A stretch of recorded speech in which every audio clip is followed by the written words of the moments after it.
မင်္ဂလာပါရှင်ဘာမာတယ်လီဗေးရှင်းကနေသတင်းတွေကိုတင်ဆက်ပေးပါမယ်။အကျဉ်းရှင်ခမာရ998တက်ကိုစနိုက်ပါနဲ့ပြစ်ခတ်တိုက်ခိုက်မှုစစ်သားတောက်ဦးသိမ်းဆောင်ပြီးစလင်းမှာစစ်တပ်စစ်ကြောင်းထိုးလို့တိုက်ပွဲဖြစ်ပွားတဲ့အကြောင်းတင်ဆက်ပေးပါမယ်။ပဲခူးတိုင်းရွှေကျင်မြို့နယ်ညောင်ကျလောက်ကျေးရွာအနီးရှိအကြမ်းဖက်စစ်တပ်ရဲ့ခမာရ998တက်ရင်ကိုစနိုက်ပါနဲ့ပြစ်ခတ်တိုက်ခိုက်ခဲ့ရာစစ်သားတောက်သိမ်းဆောင်ခဲ့ကြောင်းတောင်ညိုစစ်ကြောင်းမှာတာဝန်ရှိသူတောက်ကသတင်းဌာနကိုပြောပါရယ်။အေပီလာစရန်နီကရွှေကျင်မြို့နယ်ညောင်ကျလောက်ကျေးရွာနီးမှာအကြမ်းဖက်စစ်ကောင်စီရဲ့ခမာရ998တန်ရင်ကိုပြည်သူ့ကာကွယ်ပူးပေါင်းတပ်ဖွဲ့မှစနိုက်ပါနဲ့တွားရောက်ပစ်ခတ်တိုက်ခိုက်ရာစစ်သားတအုပ်တင်ဆောင်ပြီးတအုပ်တရားရရှိခဲ့ကြောင်းသိရပါတယ်။စနိုက်ပါနဲ့တွားရောက်ပစ်ခတ်တိုက်ခိုက်ခဲ့တာတယောက်တင်ပြီးတယောက်တရားရတယ်လို့တောင်ညိုစစ်ကြောင်းမှတာဝန်ရှိသူတအုပ်ကပြောကြားခဲ့တာပါ။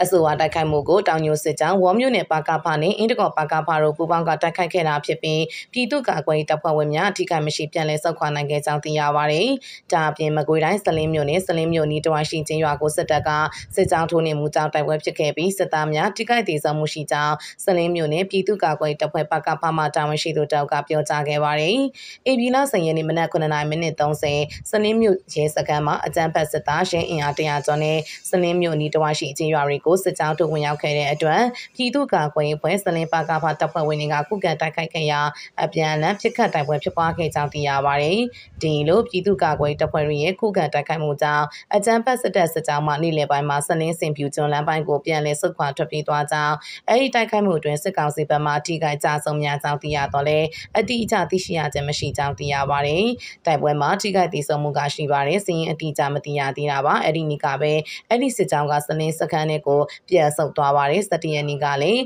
းလင်းစင်းစခန်းတွေကနေအနီးနားကျေးရွာတွေကိုထပ်မံစစ်ကြောင်းထိုးခဲ့ပါတယ်လက်တလုံးနှစ်ရက်အတွင်းတော့ငြိမ်နေပါတယ်လို့စလင်းမြို့နယ်ပြည်သူ့ကာကွယ်ရေးဖွဲ့ပါကဖမှတာဝန်ရှိသူတောက်ကသတင်းဌာနကိုပြောကြားခဲ့ပါတယ်ဆလပီစကိုင်းငလင်ကြီးလောက်ခတ်ပြီးရဲ့နောက်စစ်ကောင်စီကလေကြောင်းတိုက်ခိုက်မှု82ကြိမ်လှုပ်ဆောင်ခဲ့ကပြည်သူ105ဦးတိစုံနေကြောင်းတင်ဆက်ပေးပါမယ်။စကိုင်းငလင်ကြီးလောက်ခတ်ပြီးရဲ့နောက်စစ်ကောင်စီကလေကြောင်းတိုက်ခိုက်မှု82ကြိမ်လှုပ်ဆောင်ခဲ့ပြီးပြည်သူ105ဦးတိစုံခဲ့ကြောင်းမြို့သားညီညွတ်ရေးဆိုရာအန်ယူဂျီကမနေ့ကသတင်းစာရှင်းလင်းပွဲမှာသတင်းထုတ်ပြန်ပါတယ်။မလ28ရက်နေ့အင်အားပြင်းစကိုင်းငလင်ကြီးလောက်ခတ်ပြီးချိန်ကစပြီးအေပီလာ17ရက်နေ့အတွင်းအကြမ်းဖက်စစ်တပ်ကဇက်ကိုင်းမကွေးပဲခူးမန္တလေးကရင်နီရှမ်းချင်းအေရဝတီကချင်ကရင်မွန်နဲ့ရခိုင်တို့မှလေကြောင်းတိုက်ခိုက်မှုနဲ့လက်နက်ကြီးပစ်ခတ်မှုတွေဆက်လက်ကျူးလွန်ခဲ့ကြောင်းစစ်ကောင်စီရဲ့လေကြောင်းတိုက်ခိုက်မှု82ကြိမ်အတွင်းပြည်သူ105ဦးသေဆုံးခဲ့က109ဦးထိခိုက်ဒဏ်ရာရရှိခဲ့ကြောင်းသိရပါတယ်။အကြမ်းဖက်စစ်တပ်ရဲ့လေကြောင်းတိုက်ခိုက်မှုကြောင့်ပြည်သူနေ84လုံးပျက်စီးခဲ့ပြီးစာသင်ကျောင်း3ကျောင်းလည်းပျက်စီးခဲ့ကြောင်းဒါအပြင်လက်နက်ကြီးပစ်ခတ်မှုအကြိမ်30လှုပ်ဆောင်ခဲ့ပြီးလက်နက်ကြီ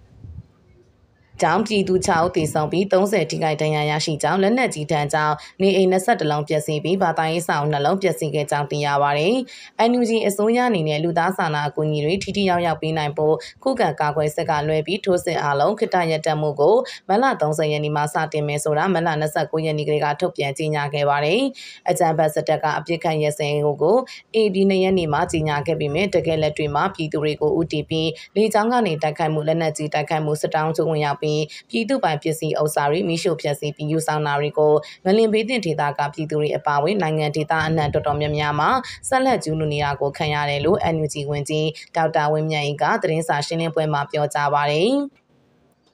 ဒါအပြင်ငလင်ပြီးအတွက်နိုင်ငံတကာထောက်ပံ့တဲ့အကူအညီတွေကတကယ်လက်တွေ့မြေပြင်မှာအလို့အဆောင်ပြည်သူတွေထံထိရောက်တဲ့ပံ့ပိုးမှုတွေရောက်ရှိဖို့ဟန်တာကတ်သက်မှုတွေရှိနေပြီးနိုင်ငံတကာအကူအညီတွေကလည်းပြည်သူများကိုကူညီမဲ့အစားလေကြောင်းတိုက်ခိုက်မှုအပါအဝင်ပြည်သူများကိုအကြမ်းဖက်ပြန်လည်တိုက်ခိုက်မှုတွေအတွက်အထောက်ပံ့ဖြစ်သွားမှာကိုအလေးနဲ့တတိထားပြီးတားဆီးဖို့လိုအပ်ကြောင်း၎င်းကဆက်လက်ပြောဆိုပါရယ်ငလင်ဘေးနဲ့ပတ်သက်ပြီးလည်း NND အစိုးရလက်ထက်မှာတော့တဘာဝဘေးနဲ့ပတ်သက်ပြီးကြိုတင်စီစဉ်မှုများစွာဆောင်ရွက်ခဲ့ပြီးအမျိုးသားအဆင့်ငလင်ဘေးအန္တရာယ်ကြိုတင်ပြင်ဆင်ရေးနဲ့တုံ့ပြန်ရေးစီမံချက်များမြန်မာနိုင်ငံဘေးအန္တရာယ်ကြောင့်ထိခိုက်ဆုံးရှုံးနိုင်ခြင်းရှော့ချရေးစီမံချက်တွေကို2019ခုနှစ်နဲ့2019ခုနှစ်ကလေးကရေးဆွဲအကောင့်ထဲပေါ်ခဲ့ကြောင်းတဘာဝဘေးများကြုံလာချိန်မှာလည်းအရေးပေါ်တုံ့ပြန်ဆောင်ရွက်နိုင်ဖို့အတွက်တဘာဝဘေးအန္တရာယ်ဆိုင်ရာစီမံခန့်ခွဲမှုရှမ်းပုံငွေကိုလည်းတည်တံ့ထားရှိဆောင်ရွက်ခဲ့တော်လဲအဆိုပါရှမ်းပုံငွေကိုအကြမ်းဖက်စစ်ကောင်စီက2022ခုနှစ်တုန်းကတွေ့အသုံးပြုခဲ့ပြီးယခုလက်တွေ့ဖြစ်လာချိန်မှာလူအသက်ပေါင်းများစွာကိုကြိုတင်ပြင်ဆင်မှုတွေပြကွက်ခဲ့ရခြင်းဖြစ်ကြောင်းစကိုင်းငလင်ကြီးတုံ့ပြန်ရေးလုပ်ငန်းဆိုင်ရာ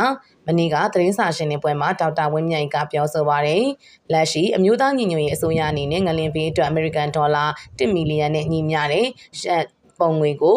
မာတီဗီစတင်တိဆောက်ထောက်ပံ့ခဲ့ခြင်းဖြစ်ကြောင်းငလင်နဲ့နောက်ဆက်တွဲငလင်တွေကြောင့်ထိခိုက်ပျက်စီးဆုံးရှုံးမှုတွေကိုမျက်စိမပြတ်စောင့်ကြည့်မှတ်တမ်းတင်ပြီးအချိန်နဲ့တပြေးညီထုတ်ပြန်ချက်များဆောင်ရွက်ခဲ့ကြောင်းအရေးပေါ်အကူအညီများကိုလည်း NUG စိုးမိုးနယ်မြေစစ်ကောင်စီစိုးမိုးနယ်မြေဆိုပြီးမခွဲခြားဘဲအမြန်ဆုံးရောက်ရှိရေးချိန်ဆက်ဆောင်ရွက်ပြီးဆက်လက်ဆောင်ရွက်နေဆဲဖြစ်ကြောင်း NUG ကထုတ်ပြန်ပြောဆိုထားပါတယ်။နောက်ထပ်တစ်ပုဒ်အနေနဲ့မြို့နယ်လေးကိုတိုက်ပွဲများအတွင်စစ်ကောင်စီတပ်မှဒုတိယတိုင်ရင်မှုအပါအဝင်တေဆုံးထိခိုက်မှုများတယ်လို့နေပြည်တော် PDF ထုတ်ပြန်နေကြောင်းတင်ဆက်ပေးပါမယ်။ပြည်မနာတန်တောင်ကြီးရေနီနဲ့ရှိတာရှိမြို့နယ်တို့မှာစစ်ကောင်စီတပ်နဲ့ဖြစ်ပွားခဲ့တဲ့တိုက်ပွဲများအတွင်စစ်ကောင်စီတပ်ကတေဆုံးထိခိုက်မှုများပြခဲ့ပြီးဒုတိယတိုင်ရင်မှုအစဉ်အရာရှိအချို့လည်းတေဆုံးခဲ့တယ်လို့အမျိုးသားညီညွတ်ရေးအစိုးရ NUG ကာကွယ်ဝင်ကြီးဌာနနေပြည်တော်တိုင်းစစ်ဌာနကဧပြီလ23ရက်နေ့မှာထုတ်ပြန်ပါတယ်။ပြီးခဲ့တဲ့တလအတွင်းစည်ရေးအခြေအနေများအသိပေးထုတ်ပြန်ခဲ့ရမှာစစ်ကောင်စီတပ်ကအပြစ်ရပြီးနောက်စည်ရေးလှုပ်ရှားမှုအခြေအနေတွေကိုလည်းဖော်ပြခဲ့ပါတယ်။နေပြည်တော်မှစည်လွတ်ပြီးစစ်ကြောင်းထိုးလာတဲ့စစ်ကောင်စီတပ်ကိုတိုက်ခိုက်ခဲ့ရပြီးခဲ့တဲ့တလကျော်အတွင်းပြင်းထန်တဲ့တိုက်ပွဲ6ကြိမ်ရှိခဲ့ကြောင်းအသိပေးပါတယ်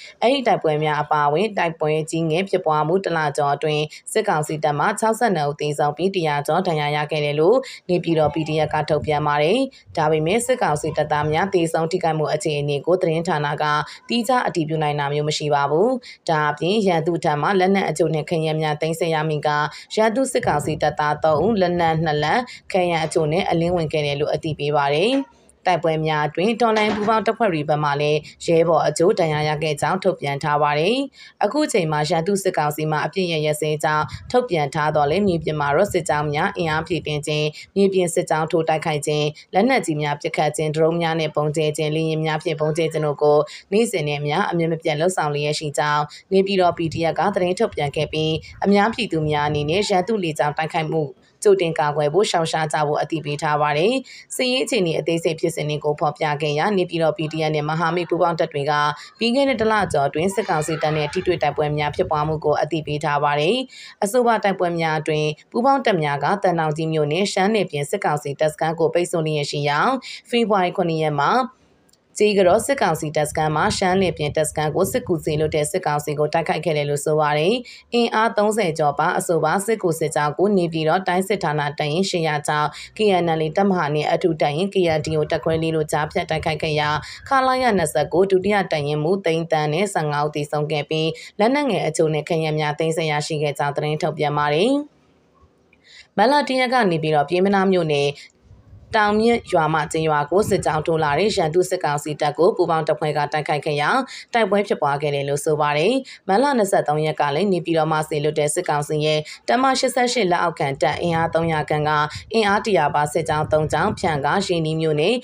မိဤကလေးကျေးရွာအနီးကိုဝင်ရောက်လာခဲ့ရာတော်လိုင်းပူပေါင်းတပ်ကခုခံခဲ့တယ်လို့ဖော်ပြပါရယ်။မလ24ရက်မှာရေတာရှိမြို့နယ်ဘော်မီကုံကျေးရွာနီးမှာစစ်ကောင်စီရဲ့အင်အား300ခန့်ကအင်အား100ပါစစ်ကြောင်း3ကြောင်းဖြန့်ပြီးရှေ့တိုးလာကတိုက်ပွဲဖြစ်ပွားခဲ့ပြီးစစ်ကောင်စီကလေကြောင်းမှာစစ်ကူပေးတိုက်ခိုက်ခဲ့တယ်လို့ဆိုပါရယ်။အဆိုပါတိုက်ပွဲဖြစ်စဉ်မှာစစ်ကောင်စီကပုံကျဲတဲ့တောင်ရမီကိုတွေထူပြောနေလို့စစ်ကောင်စီတပ်တွေအပေါ်မှာယွင်ပုံကျဲတိုက်ခိုက်မှုဖြစ်ပွားခဲ့တယ်လို့လည်းအသိပေးထားပါတယ်။မလ30ရက်ကလည်းတန်တောင်မြောက်ပိုင်းမြောင်နှန်းချိုချင်းရွာနီးစစ်ကြောင်းထိုးလာတဲ့အင်အား800ခန့်မှစစ်ကောင်စီတပ်နဲ့တော်လိုင်းပူပေါင်းတပ်အကြားတိုက်ပွဲပြင်းထန်ခဲ့ကြောင်းထုတ်ပြန်ထားပါတယ်။ဧပြီလ2ရက်ကလည်းတန်တောင်မြောက်ပိုင်းရွာတန်းရှေကျေးရွာမှာမြောင်နှန်းချိုကျေးရွာကိုစစ်ကြောင်းထိုးလာတဲ့ရန်သူစစ်ကောင်စီတပ်နဲ့ပူးပေါင်းတပ်များထိတွေ့တိုက်ပွဲဖြစ်ပွားခဲ့ရာစစ်ကောင်စီတပ်အထိနာပြီးနောက်ပြန်ဆုတ်သွားခဲ့ရတယ်လို့သတင်းမှာဖော်ပြပါရှိပါတယ်ရှင်